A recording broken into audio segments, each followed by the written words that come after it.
del nostre estimat Pere Calders, el seu conte Invasió subtil. A l'hostal Punta Marina, de Tossa, vaig conèixer un japonès desconcertant.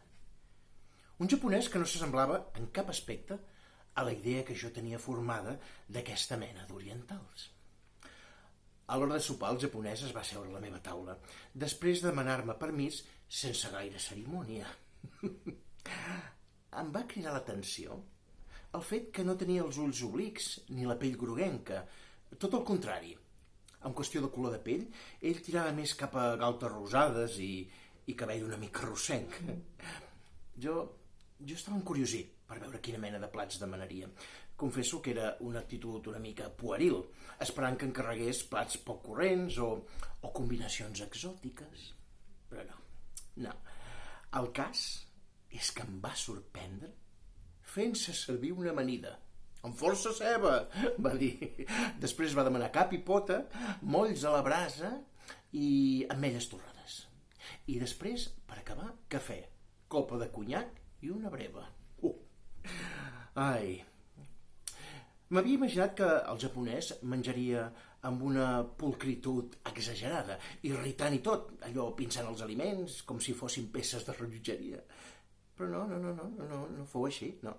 L'home se servia del ganivet i la forquilla amb total desimboltura. I a més mastegava amb la boca plena, sense cap mena de complicacions estètiques. D'altra banda, parlava el català, com qualsevol de nosaltres, sense ni una ombra d'accent oriental. Això vaig pensar que no era del tot estrany, perquè aquesta gent és molt estudiosa, i llesta, és molt llesta, en gran manera.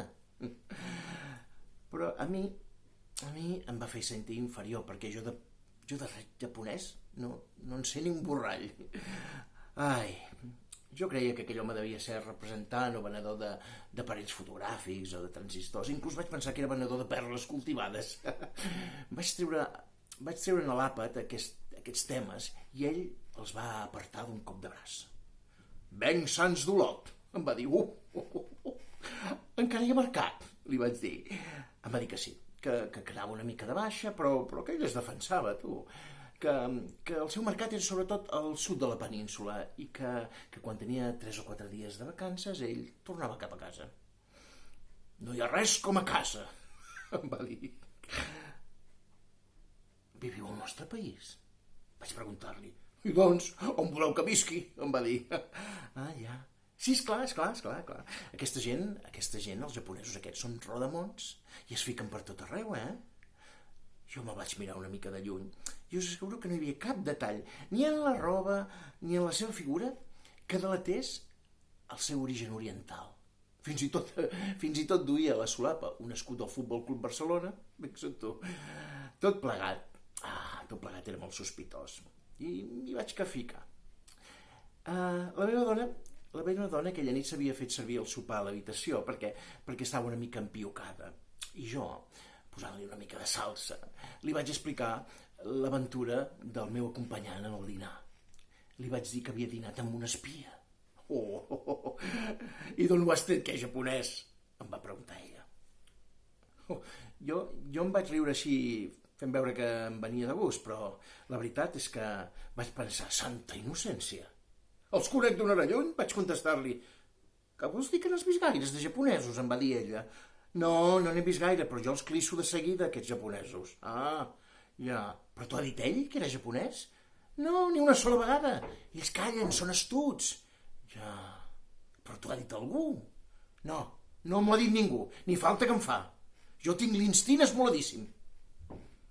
Evidentment, aquella nit es van barallar. Ens van ficar al llit enfadats. Ella sempre em burxa, diguem-me que sóc mal pensat, que qualsevol dia tindré un disgust dels grossos, que jo m'invento les coses.